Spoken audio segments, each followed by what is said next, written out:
So previous 2 videos में हमने किया था कि कंजम्पशन बंडल क्या होता है, ठीक है। उसके बाद हमने बजट लाइन की थी, हमारा टॉपिक चला था बजट कंस्ट्रेंट का, राइट।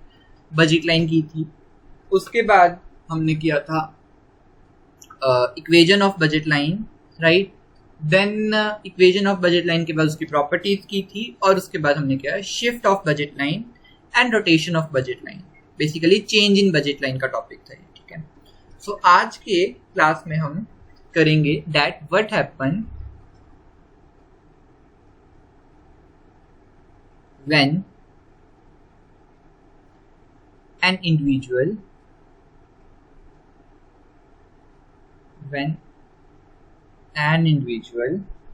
is taxed।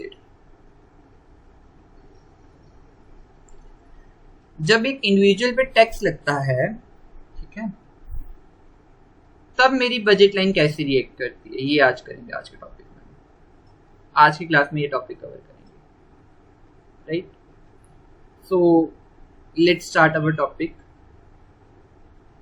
So हमें सबसे पहले टैक्स को समझना पड़ेगा, देन इस टॉपिक पे आते हैं that what specifically tax is, right। So देखो, सबसे पहले टैक्स पे बात करते हैं, देन देखते हैं। इन इकोनॉमिक्स टैक्स 2 टाइप के होते हैं। फर्स्ट टाइप होता है specific tax. Specific tax and my second type is ad valorem tax.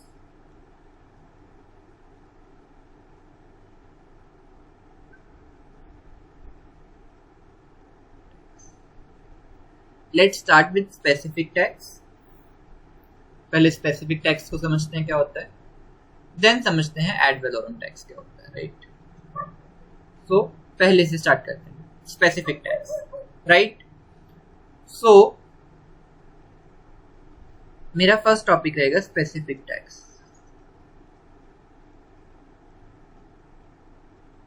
Specific tax क्या होता है?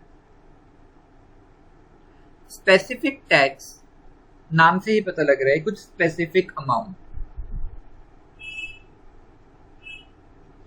जब एक गवर्नमेंट इंडिविजुअल पे, ठीक है, या फिर गुड्स एंड सर्विसेज पे एक स्पेसिफिक अमाउंट सेट कर देती है, स्पेसिफिक अमाउंट ऑफ टैक्स, एक पर्टिकुलर नंबर में बता देती है कि इतना टैक्स लगेगा, राइट। उससे बोलूंगा मैं स्पेसिफिक टैक्स। कुछ परसेंटेज नहीं देती, राइट, इन शॉर्ट बोलूं तो, ठीक है। मतलब एग्जाम्पल लेके समझते हैं। फॉर एग्जाम्पल देखो, गवर्नमेंट ने बोल दिया कि X1 गुड्स है, X1 कोई भी गुड्स ले लो तुम, ठीक है, जो तुम्हारे दिमाग में आती है। X1 गुड्स पे, X1 गुड्स का P1 प्राइस है, ठीक है, जिसपे मैं P अमाउंट का टैक्स लगाऊंगी, राइट। गवर्नमेंट ने बोला, मतलब X1 गुड्स का एग्जाम्पल ले लेते हैं। X1 गुड्स का प्राइस है 10 रुपीज, और गवर्नमेंट ने बोला मैं पर यूनिट पर 2 रुपीज 2 एज अ टैक्स लूंगी, ₹2 पर यूनिट पे लूंगी। सो मतलब अगर मैं X1 गुड्स की 5 यूनिट्स को कंज्यूम करता हूं, ठीक है। सो देखो, मैंने X1 गुड्स की 5 यूनिट्स कंज्यूम की। सो देखो अब क्या होगा, मेरा प्राइस क्या है, पर यूनिट प्राइस क्या है, 10 मल्टीप्लाइड बाय 5, जो मेरा बनेगा 50। मैंने 50 पे करने हैं, राइट।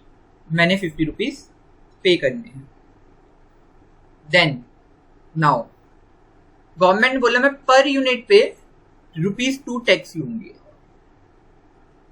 तो मुझे प्लस करना पड़ेगा। क्या, मैंने कितनी यूनिट्स ली, 5 यूनिट्स। अब मैं पर यूनिट पे ₹2 टैक्स लग रहा है, सो 5 × 2 भी मुझे करना पड़ेगा। सो जो ये आया, ये कितना आया मेरे पास, 10, 5 × 2 10। सो अल्टीमेटली मुझे कितने पैसे देने पड़े गवर्नमेंट को? 60, राइट, 5 यूनिट्स की कंजम्पशन। सो मतलब यहां पे गवर्नमेंट ने क्या किया, ₹2 मुझे फिक्स कर दिया, मुझे देना ही पड़ेगा। पर इससे मैं बोलूंगा स्पेसिफिक टैक्स, मतलब एक स्पेसिफिक नंबर बता दिया, एक स्पेसिफिक नंबर दे दिया मुझे गवर्नमेंट ने, एक स्पेसिफिक यूनिट दे दिया गवर्नमेंट ने, ठीक है, कि इतना टैक्स लगेगा गुड्स पे, ठीक? वो नंबर के अकॉर्डिंग मैं टैक्स लगा रहा हूं और कलेक्ट कर रहा हूं, या गवर्नमेंट कलेक्ट कर रही है।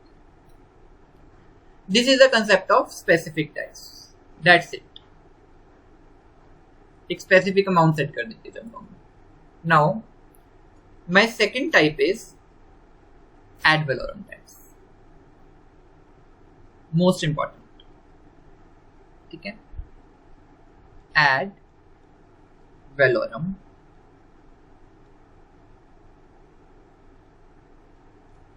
tax, right? Now ad valorem tax क्या होता है? In ad valorem tax government मुझे एक प्रॉपर परसेंटेज देती है, percentage of the price, proper एक परसेंटेज देती है गवर्नमेंट की तुमने इतना टैक्स लगाना है, इतना परसेंट टैक्स लगाना है, राइट? फॉर एग्जाम्पल मेरे पास X1 गुड्स थी जिसका 10 रुपीज प्राइस था, ठीक है, जिसका प्रॉपर लिखता हूं मैं, X1 गुड्स थी जिसका P1 प्राइस था मेरे पास, ठीक है, उसके ऊपर कुछ T अमाउंट टैक्स लगा, राइट? तो देखो, सपोज मैंने X1 गुड्स 5 यूनिट्स की खरीदी, सेम एग्जांपल ले रहा हूं, राइट? सो 5 यूनिट्स खरीदी और मेरा X1 गुड्स का P1 प्राइस 10 रुपीज है और गवर्नमेंट ने बोला मैं 5% टैक्स लूंगी, राइट? यूनिट्स को छोड़ते हैं, 5 यूनिट्स छोड़ दो, ये कंफ्यूज ना होना तुम। उसने बोला X1 गुड्स का 10 रुपीज प्राइस है, राइट, और मैं उसके ऊपर 5% टैक्स लूंगी। नाउ अब मेरी देखो X1 गुड्स 10 रुपीज की थी, वो तो ऐसे रहेगी, प्लस ऑफ 5% टैक्स लगेगा, ठीक है, किस पे? प्राइस पे, प्राइस ऑफ गुड्स पे। सो मैं कर दूं 10 इंटू 5%, इधर ही क्यों लिख रहा हूँ, यहीं लिख देता हूँ ना। सो मैं ऐसे करूंगा ना, 10 इंटू 5/100 जो मेरा टैक्स लगेगा, राइट? ऐसे ही आएगा। सो देखो ये 0 से 0 कैंसिल आउट, 5 1 दा 5 2 दा, राइट? सो क्या आया मेरे पास? 10 प्लस 1/2। 1/2 क्या है? मेरा टैक्स है जो कि मैं पे करूंगा गवर्नमेंट को। 10 रुपीज क्या था मेरा? 10 रुपीज मेरा एक्चुअल प्राइस था गुड्स का, right? 1/2 is 0.5, right? So plus of ₹10। ये देखो, ये 10 प्लस 0.5 बनेगा, मतलब अब मुझे गवर्नमेंट को टोटल कितने पैसे देने हैं? 10.5। ये 0.5 क्या है? मेरा टैक्स है। सो अब जो मैंने ये लिखा, इसको अगर मैं ध्यान से देखूं और इसकी इक्वेशन बनाने की ट्राई करूं एड वैलोरम टैक्स की, सो ये बनेगी दैट ये मेरा 10 क्या था? प्राइस ऑफ गुड्स था। So P is my price of goods plus of bracket P price of goods, ठीक है, multiplied by multiplied by T by 100, T%, या तो मैं इसको ऐसे लिख दूं या तो मैं इसको ऐसे लिख दूं, P plus P into T%, कुछ परसेंट का टैक्स लगा, राइट। दोनों तरीके से लिख सकता हूं मैं इसको। सो जो ये मैंने लिखा ये या फिर ये मेरी इक्वेशन बन गई एड वेलोरम टैक्स। जब भी ऐसे होगा ये, सो ये क्या होगा, एड वेलोरम टैक्स, राइट। जब भी मैं ऐसे लिखूंगा सो समझ जाना कि ये एड वेलोरम टैक्स है।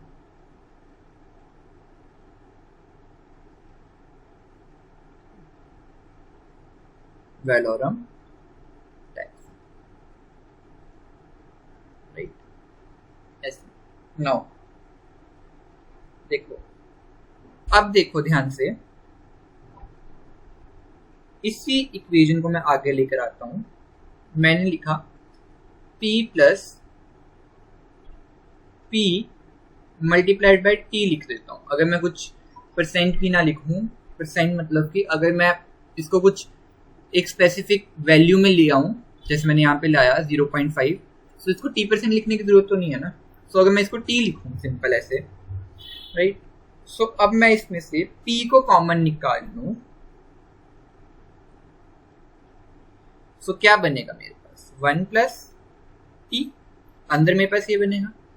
सो जब तुम बुक में देखोगे तो ये इक्वेशन लिखी है किसकी, add valorem tax, right. Book में ये इक्वेशन लिखी है। मैंने ये भी बता दिया कि ये इक्वेशन कैसे बनी। सो कंफ्यूज मत होना, मैंने ये भी बता दिया कि ये इक्वेशन कैसे बनी। अब मैंने P को जब पूरी इक्वेशन में से कॉमन निकाल लिया, सो यहाँ पे 1 बचा, यहाँ पे P जब कॉमन निकल गया सो अकेला T बचा, सो 1 प्लस। सो बुक में ये इक्वेशन लिखी है, सो कंफ्यूज मत होना, ये इक्वेशन भी ठीक है,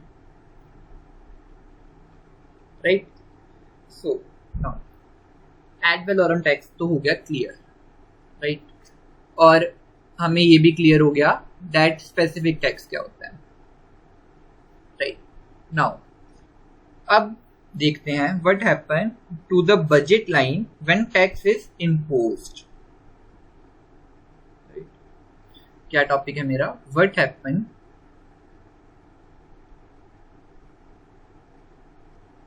to an budget line when tax is imposed।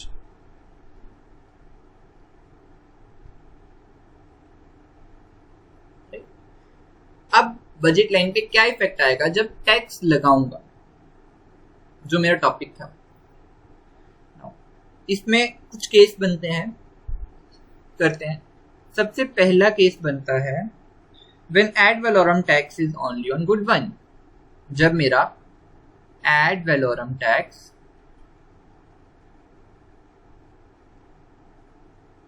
imposed होता है only on good one।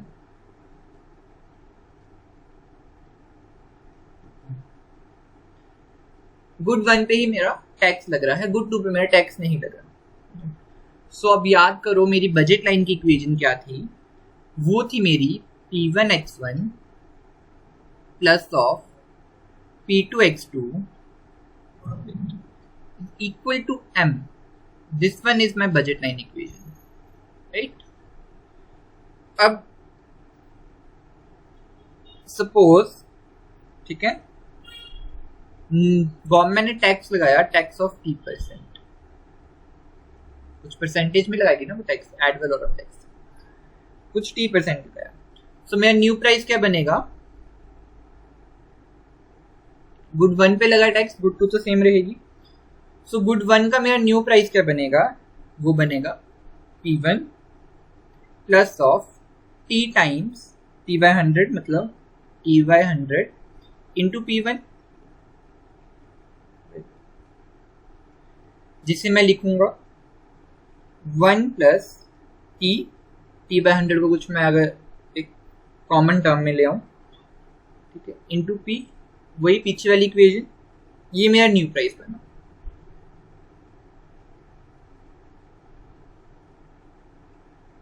जिसको मैं पी डैश बोल देता हूँ, न्यू प्राइस है ना पी डैश। सो मेरी न्यू इक्वेशन क्या बनी,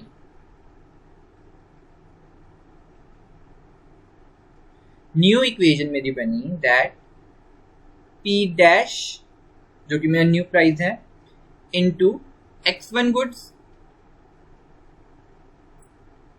ये और ये इक्वेशन को देखो ध्यान से अभी ना, ये वाली इक्वेशन को देखो। तो देखो पी डैश P1 की जगह पी डैश आ गया क्योंकि मेरा न्यू प्राइस क्या है 1 प्लस P इंटू पी, जिसको मैंने पी डैश बोला यहाँ पे बोला था, यहाँ पे बोला मैंने, जिसको मैंने न्यू प्राइस बोला P dash into x1 plus of P2 पे तो मेरा कुछ सॉरी x2 गुड्स पे तो मेरा टैक्स लगा ही नहीं है, सो P2 इंटू x2 ऐसे ही रहेगा and that is equal to M. M is income of my consumer. Right. या फिर मैं इसको ऐसे लिख लूं, 1 plus P times of P1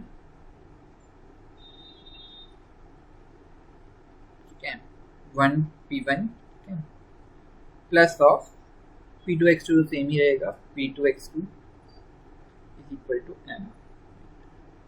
सो याद रखने वाली क्या चीज है, रेड से मैं डिनोट करता हूँ उसे क्योंकि रेड कलर में मैंने ऊपर लिखा है ये इक्वेशन से याद कैसे बनी वो मैंने बता दिया, ये मेन चीज याद रखनी है। ठीक है, जब इंडिविजुअल पर टैक्स लगता है, अब केस 2 आता है, नाउ केस 2 सेकेंड केस बनता है मेरे पास when price of both good are taxes, when price of both goods are taxed।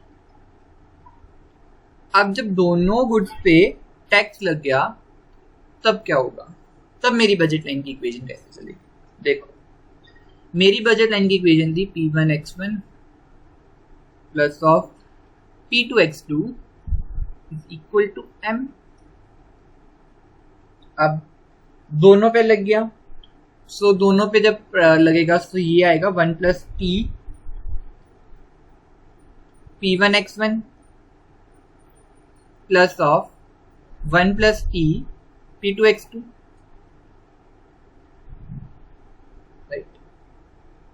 Is equal to M, ये बनेगा। सो अब तुम ध्यान से देखो यहाँ पे, सो अब 1 प्लस T यहां पर भी लगा है, 1 प्लस T यहां पर भी लगा है, सो इसको कॉमन निकाल लेता हूं। अंदर क्या रहेगा P1 x1 plus of P2 x2 is equal to M. Now 1 plus T मतलब मेरा नीचे चला जाएगा M के, डिवाइड में चला जाएगा। देखो P1 x1 plus of P2 x2 is equal to M divide by 1 plus T। Now अब ध्यान से देखो इसको, जो मैंने ये इक्वेशन लिखी इसको ध्यान से देखो, ये वाली इक्वेशन, ये इक्वेशन का मतलब हुआ कि जब भी मेरे पे टैक्स लगेगा तब वो डायरेक्ट मेरी इनकम को डिक्रीज करेगा। राइट, जब भी इन गुड्स पे मेरा टैक्स लगेगा तो वो अल्टीमेटली मेरी इनकम पे इफेक्ट डालेगा, जो कि मैंने देखा। राइट, सो अब देखो मतलब माई इनकम, कंक्लूजन अगर मैं लिखूं, my income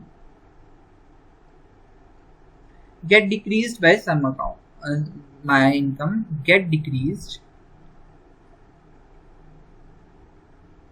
by some amount.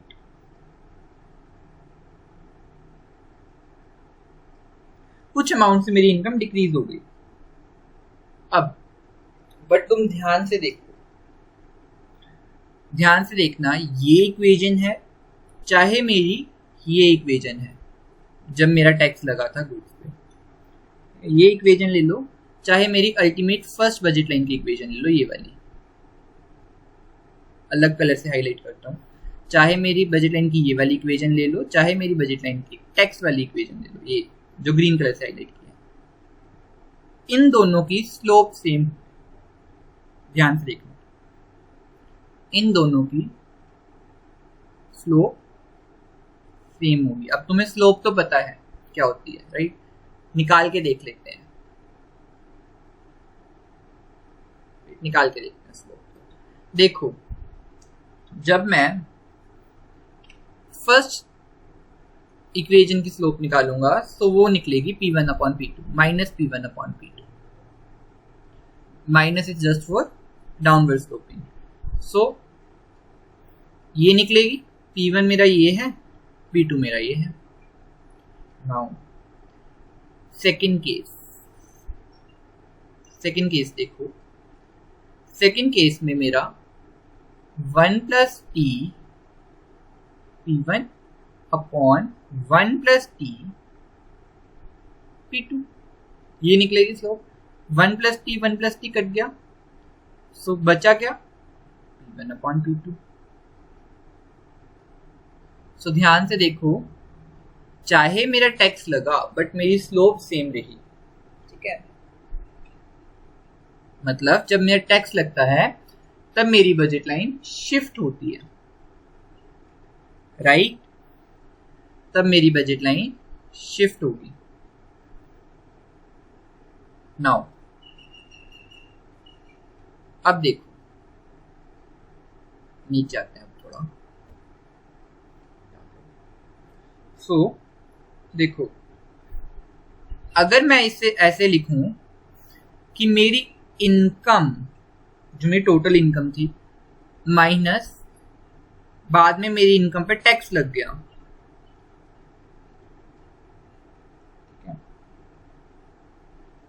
और इसको मैं इसमें से m कॉमन निकाल लेता हूं. अब तो ये बचेगा 1 minus 1 upon 1 plus T. Now ये अब मैं 1 प्लस T को ऊपर ले जाता हूं, 1 plus T minus 1 upon 1 plus T multiplied by m equal to 1 minus के 1 प्लस के कट गए, T upon 1 plus T, right? So m into T divide by 1 plus T. ये इक्वेशन बनी गई. ठीक है, मैंने क्या किया, मेरी टोटल इनकम में से मैंने जो मेरी इनकम पे टैक्स लगा था या फिर टैक्स लगने की वजह से मेरी इनकम डिक्रीज हुई थी, ठीक है, वो माइनस होगी ना. सो माइनस करके मैंने एक्चुअल इनकम निकालनी थी अपनी, कि मेरी अब एक्चुअल इनकम कितनी रही, राइट? सो मैंने क्या किया, ये इक्वेशन बनाई, इससे यहां पर गया, फिर इसको सॉल्व किया, तो ये आया अल्टीमेट मेरे पास आंसर. ये आया मेरे पास अल्टीमेट आंसर, दिस. सो जो ये मेरी इक्वेशन बनी, ये मेरी इक्वेशन बनी इनकम टैक्स की.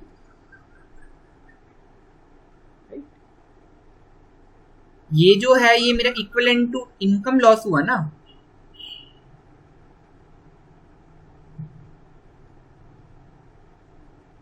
राइट, ये मेरी इनकम लॉस हुई, ये जिसको मैं सर्कल कर रहा हूं, ध्यान से देखना, ये वाली इनकम, ये मेरी इनकम लॉस हुई, ये मेरी एक्चुअल इनकम थी, राइट? ये मेरी एक्चुअल इनकम में से मैंने अपनी इनकम को कम कर दिया.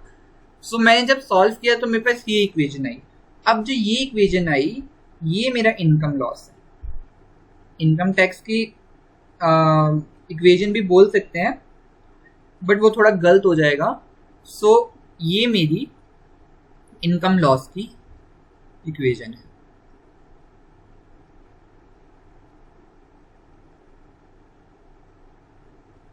इनकम टैक्स की अगर मैं इक्वेशन बोलूँ तो वो थोड़ा सा गलत हो जाएगा, वो थोड़ा अलग सा टॉपिक है। तो तुम ये देखो, ये इनकम लॉस की इक्वेशन बन गई मेरी, ये वाली।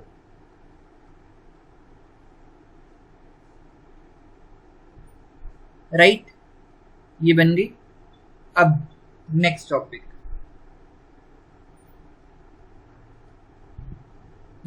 है हमारा, अब नेक्स्ट टॉपिक देखते हैं। नेक्स्ट टॉपिक है a uniform ad valorem sales tax levied at rate T is equivalent to the income levied this income tax। हाँ वही, अब आगे यही लिखा है बुक में भी वैसे जो मैंने बोला, ठीक है। कहते a uniform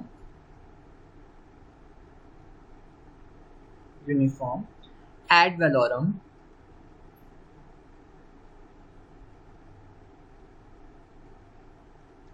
sales tax,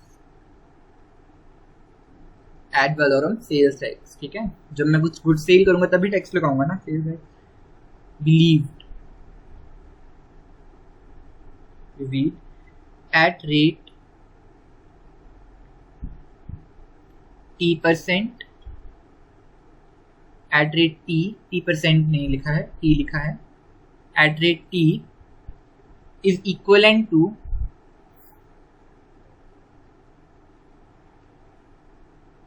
EQU। अरे क्या हो रहा है, स्पेलिंग मिस्टेक हो जा रही है। Is equivalent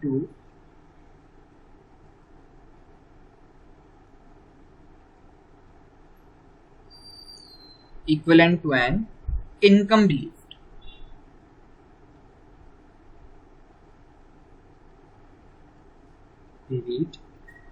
eight rate T divide by 1+T। कहते हैं अगर मैं uniform ad valorem sales tax लगाता हूं, ठीक है, कुछ रेट T से, वो इक्वलेंट टू होगा income at the rate this. Ultimately मैंने क्या लिखा है कि वही लिखा जो मैंने अभी बोला था, दैट अगर मैं इनकम टैक्स को बोलूं तो वही एक तरह से एड वैलोरम टैक्स है।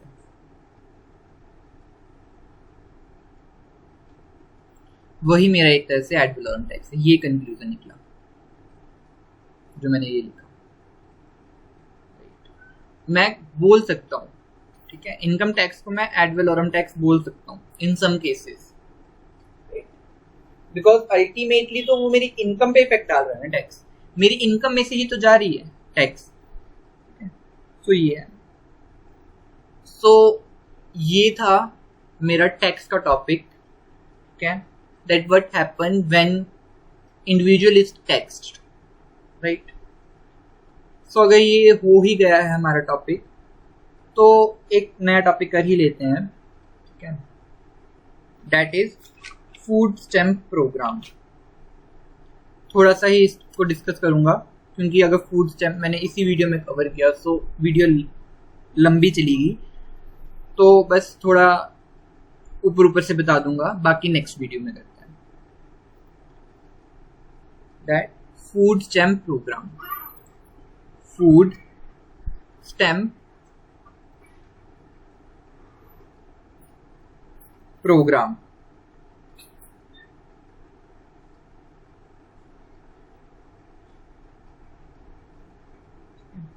फूड स्टैम्प प्रोग्राम क्या होता है, right?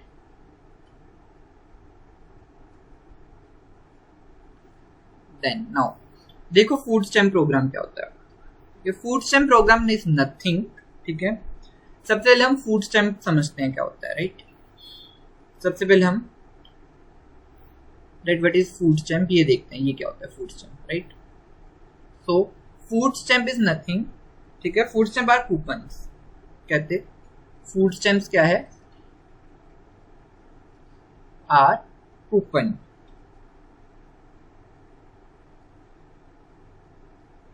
Food stamps are coupon that can legally, ये तो इंडिया में नहीं चलता वैसे, दैट कैन बी लीगली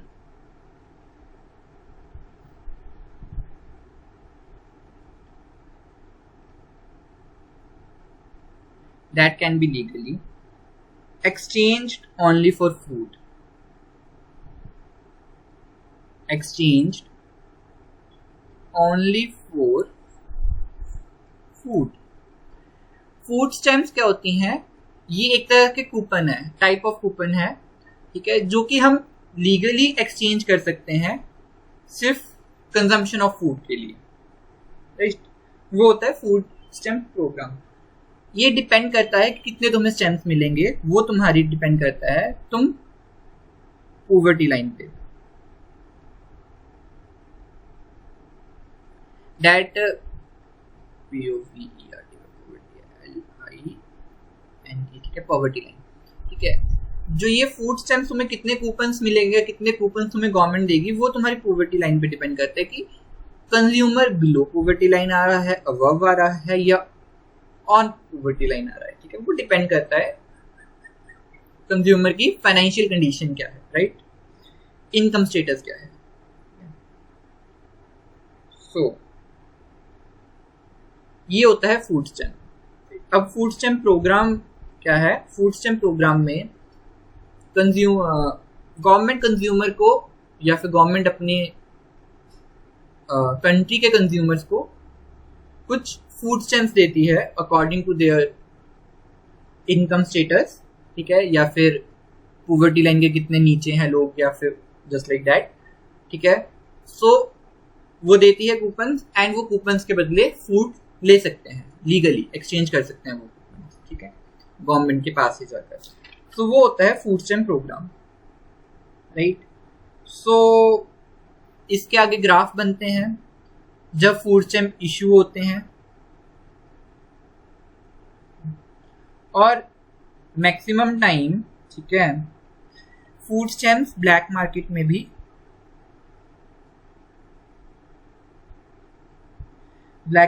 भी ट्रेड होते हैं.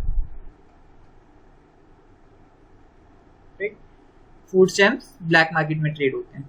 सो जब ये इशू करते हैं, जर्नल ग्राफ क्या बनता है फूड स्टैम्प्स का, ठीक है, ब्लैक मार्केट में जब ट्रेड होना शुरू हो जाते हैं फूड स्टैम्प्स, तब क्या होता है ग्राफ, वो देखेंगे हम, राइट? सो ये है हमारा फूड स्टैम्प प्रोग्राम. ठीक है, सो इसकी एक इक्वेशन बनती है, ठीक है, जो होती है F+G इज इक्वल टू 100. ये कैसे बनती है नेक्स्ट क्लास में ही करेंगे, राइट? सो ये होता है बेसिकली फूड स्टैम्प प्रोग्राम. ठीक है, फिर हम इसके ग्राफ बनाते हैं. इस टॉपिक को पढ़ने से पहले मैं बोलूंगा shift of budget line. Shift of budget line and rotation of budget line.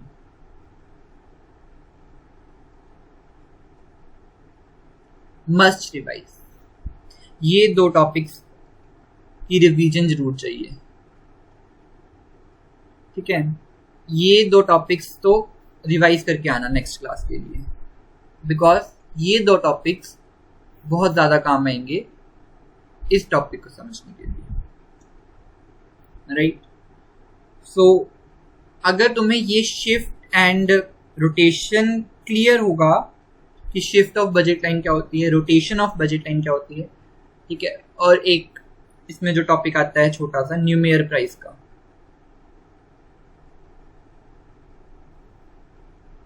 वो भी एक टॉपिक है. ठीक है, ये तीन टॉपिक अच्छे से रिवाइज करके आना नेक्स्ट क्लास में, बिकॉज ये तीन टॉपिक मस्ट है अगर तुमने फूड स्टैम्प प्रोग्राम को अच्छे से समझना है. So that's it for today. मिलते हैं नेक्स्ट क्लास में.